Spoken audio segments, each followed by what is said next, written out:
मेरा नाम आदित्य है। कुछ साल पहले मैं मेडिकल कॉलेज में पढ़ाई कर रहा था, लेकिन किस्मत ने ऐसा खेल खेला कि मुझे पढ़ाई छोड़कर दूसरे शहर में नौकरी के लिए जाना पड़ा। वहां मैं सड़क किनारे बैठकर बच्चों के खिलौने बेचा करता था।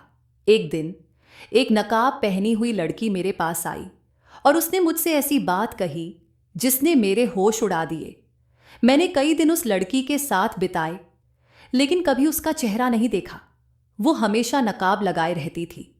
मैंने उससे बहुत बार चेहरा दिखाने की जिद की, लेकिन उसने हर बार मना कर दिया।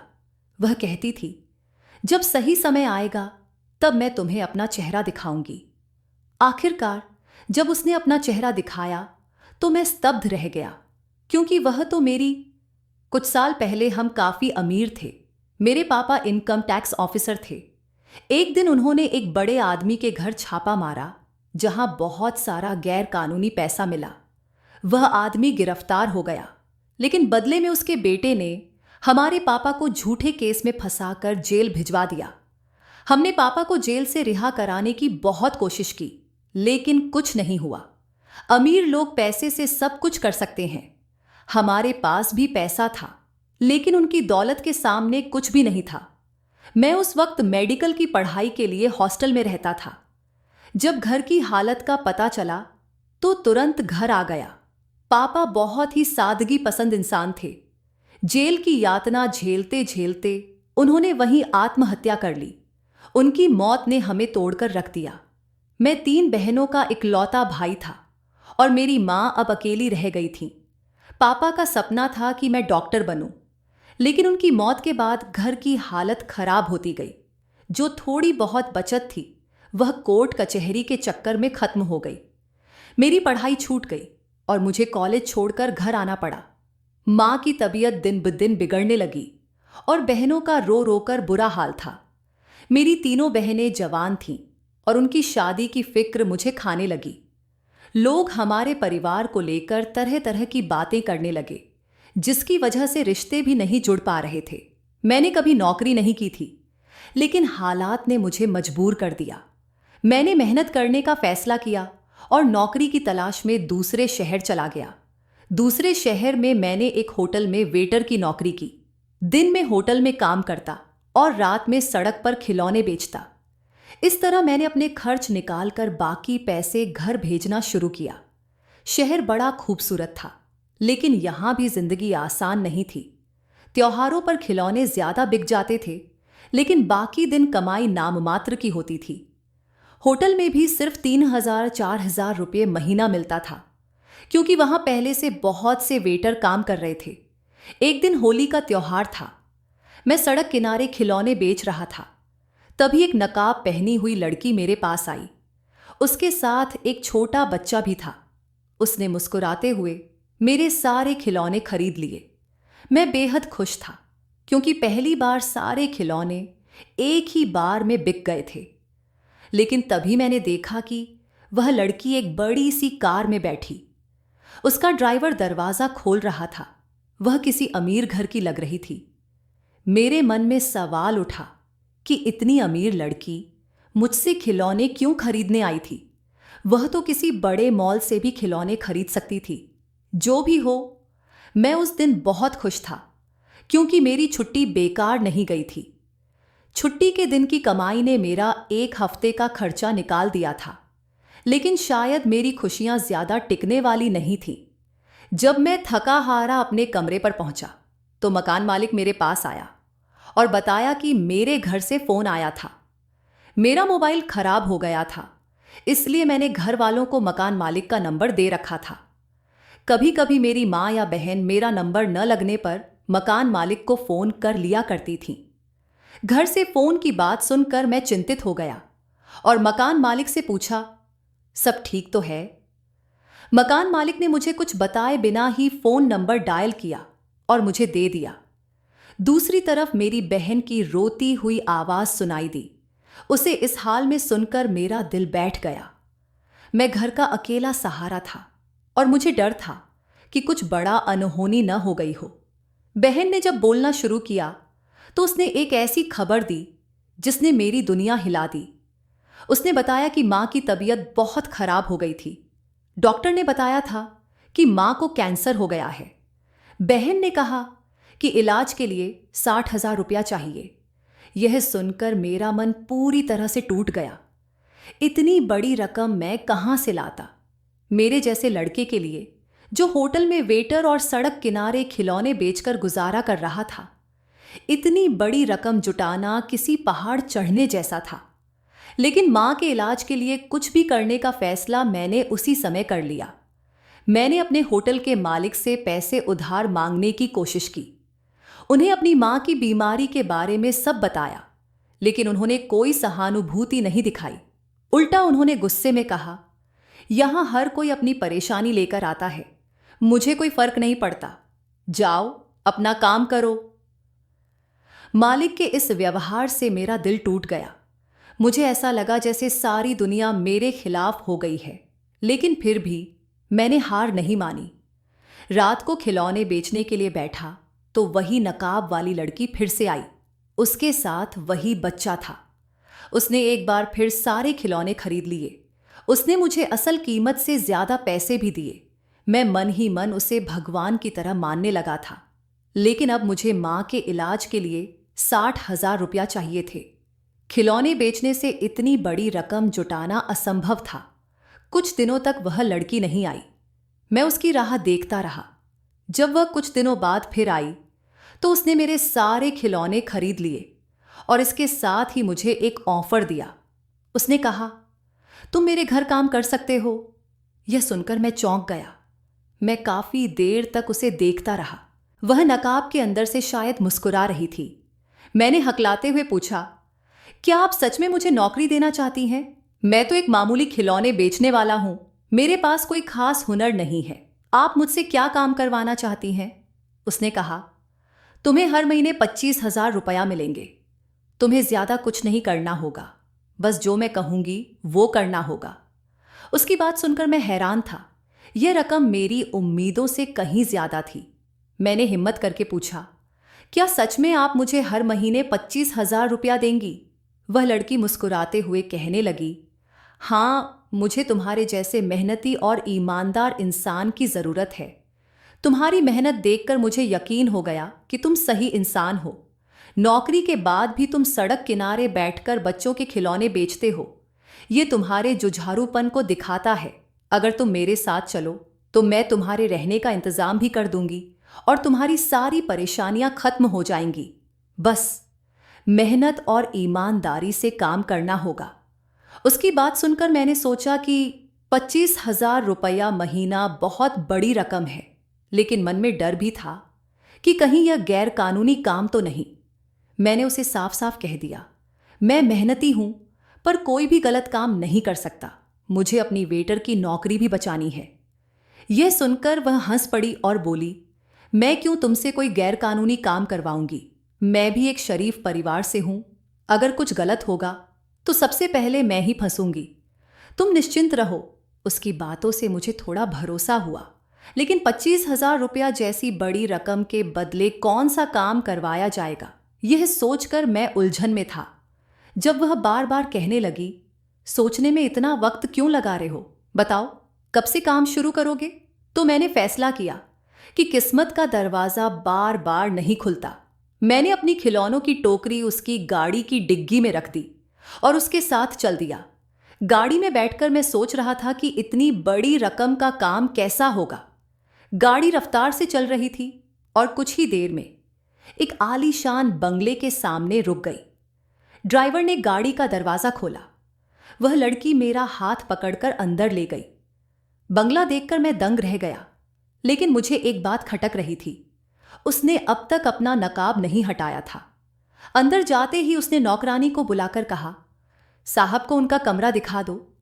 मैंने घबराते हुए पूछा, आप मुझे मेरा काम तो बता दीजिए, मुझे क्या करना है?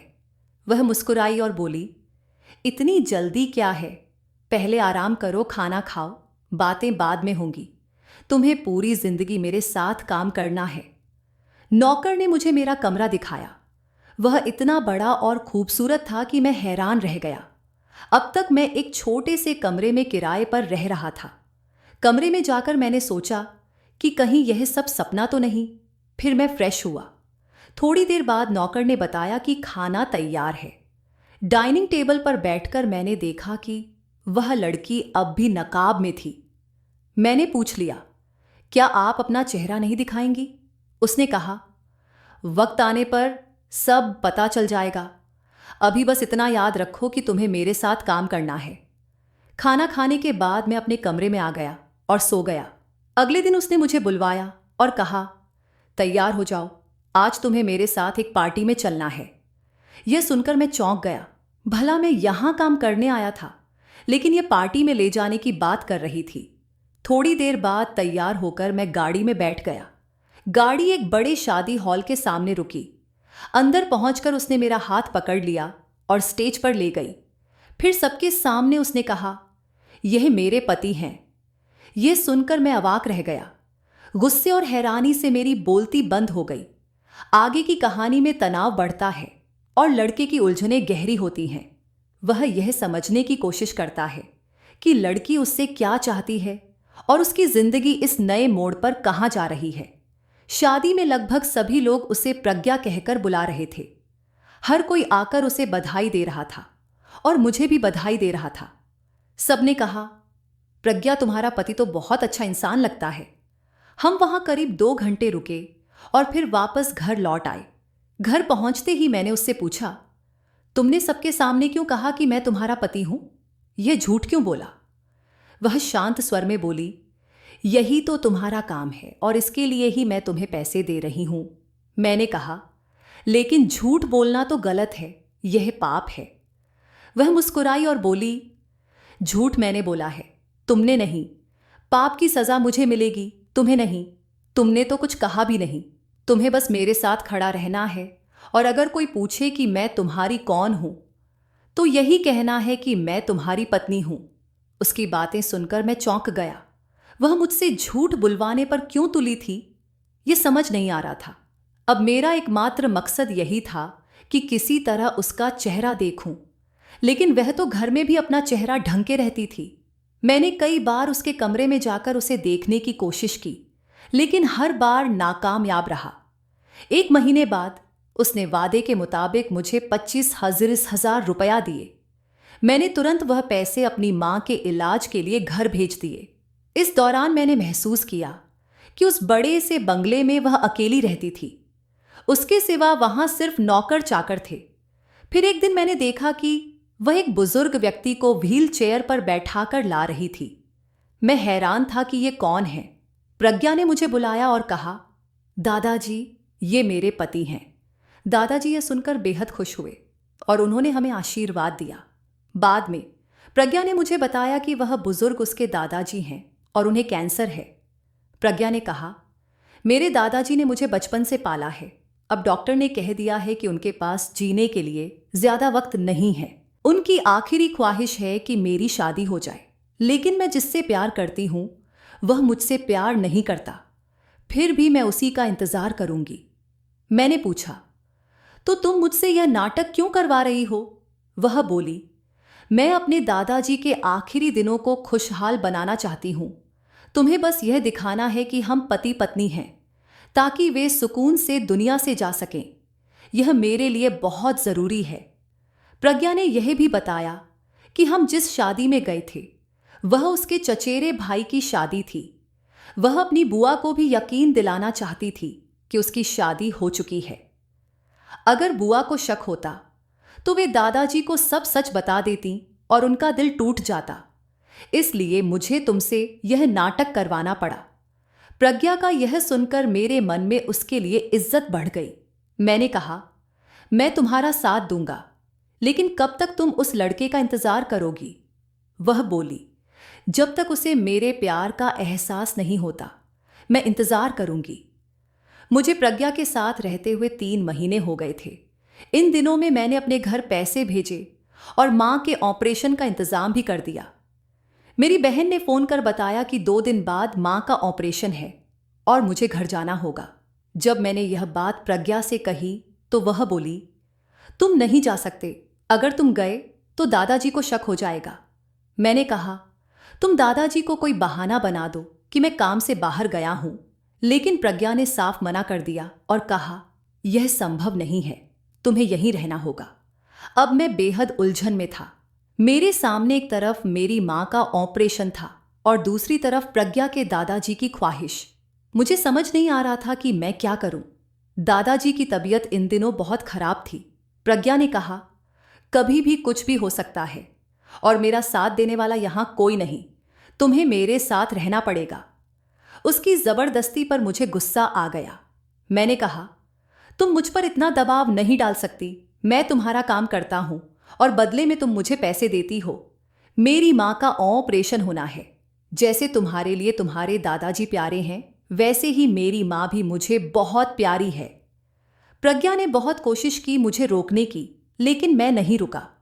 उसने पहले ही मेरी मां के इलाज के लिए पैसे दे दिए थे। मैंने कहा, अब यहां की बात तुम संभाल लो, मुझे अपने घर जाना है। ये केवल 2 दिन की बात है, तुम क्यों नहीं समझ रही हो? प्रज्ञा रोने लगी। उसने कहा, प्लीज रुक जाओ, मत जाओ। अपनी बहनों से कह दो कि वो तुम्हारी मां की देखभाल करें। तुम्हें जितने भी पैसे चाहिए मैं तुम्हारे घर भेज दूंगी, लेकिन मुझे अकेला मत छोड़ो। मुझे अपनी मां की बहुत याद आ रही थी। मैंने प्रज्ञा को समझाने की बहुत कोशिश की, लेकिन जब वो नहीं मानी तो मैं अपनी मां का ऑपरेशन करवाने के लिए चला गया। मेरी मां का ऑपरेशन सफल रहा। प्रज्ञा के दिए हुए पैसों से मुझे बहुत मदद मिली। 2 दिन बाद मैंने सोचा कि अब मुझे वापस प्रज्ञा के घर जाना चाहिए। जब मैं उसके घर पहुंचा तो मैंने देखा कि वहां बहुत भीड़ लगी हुई थी। लोग रो रहे थे, चारों ओर कोहराम मचा था। मैं जैसे ही अंदर गया, देखा कि प्रज्ञा के दादाजी का निधन हो गया है। दादाजी के पास ही सफेद कपड़ों में एक लड़की बैठी रो रही थी। उसकी आवाज मुझे जानी पहचानी लगी। मैंने गौर किया तो देखा कि वो लड़की मेरी पुरानी क्लासमेट थी। कुछ साल पहले जब मैं मेडिकल कॉलेज में था, ये लड़की मेरी क्लास में थी। एक बार उसने मुझसे मदद मांगी थी जब कुछ लड़के उसे परेशान कर रहे थे, लेकिन मुझे मेरे घर वालों ने सिखाया था कि अपने काम से काम रखना चाहिए। उस समय मैंने उसकी मदद नहीं की और उस दिन के बाद वो लड़की मुझे कभी कॉलेज में नहीं दिखी। आज उसे देखकर मुझे अपनी आंखों पर विश्वास नहीं हो रहा था। उसकी आवाज़ प्रज्ञा जैसी थी। मैंने उससे मिलने का फैसला किया। मैं उसके कमरे में गया। वो अभी भी रो रही थी और अपना चेहरा ढक रही थी। मैंने कहा, प्रज्ञा, मुझे सब समझ आ गया है, तुम मुझसे अपना चेहरा मत छुपाओ, मैं तुम्हें पहचान गया हूं। प्रज्ञा बोली, तुम्हारी ड्यूटी अब खत्म हो गई है। दादाजी को दिखाने के लिए ये सारा नाटक किया था। तुम्हारे जाने के बाद उनकी तबीयत और बिगड़ गई थी। उन्हें अस्पताल ले गई, लेकिन डॉक्टर ने कहा कि अब ज्यादा वक्त दिन नहीं बचा है। सुबह उन्होंने आखिरी सांस ली। प्रज्ञा ने फिर बताया, तुम्हें पता है मैं तुमसे प्यार करती थी। वही लड़का जिससे मैं शादी करना चाहती थी, वो तुम ही थे। पर मेरे साथ जो हादसा हुआ उसने सब बदल दिया। उसने अपने चेहरे से पर्दा हटाया। उसकी गर्दन पर एसिड अटैक का निशान था। उसने कहा, कॉलेज के उन लड़कों ने मुझ पर एसिड फेंक दिया था। मैंने पढ़ाई छोड़ दी। मुझे लगा कि कोई मुझसे कभी प्यार नहीं करेगा, लेकिन जब मैंने तुम्हें यहां देखा तो मुझे एक उम्मीद जागी। इसलिए मैंने ये प्लान बनाया और तुम्हें इसमें शामिल किया। प्रज्ञा की बातें सुनकर मेरी आंखें भर आईं। मैंने कहा, मुझे तुम्हारे जले हुए चेहरे से कोई फर्क नहीं पड़ता। तुम्हारा दिल बहुत अच्छा है। क्या तुम मुझसे शादी करोगी? प्रज्ञा ने हां कह दिया। उसे डर था कि मेरी मां और बहनें इस शादी के लिए तैयार नहीं होंगी, लेकिन जब मैंने अपनी मां और बहनों को सब कुछ बताया तो वो तुरंत मान गए। प्रज्ञा और मैंने शादी कर ली। उसने मेरी दोनों बहनों की शादी करवाई और हम सब एक साथ उसके घर रहने लगे। प्रज्ञा ने अपनी सारी दौलत से मुझे कभी छोटा महसूस नहीं होने दिया। आज हम अपनी जिंदगी में बेहद खुश हैं। दोस्तों, उम्मीद है आपको यह कहानी पसंद आई होगी। अगर अच्छी लगी हो तो इसे लाइक करें और चैनल को सब्सक्राइब करें। धन्यवाद।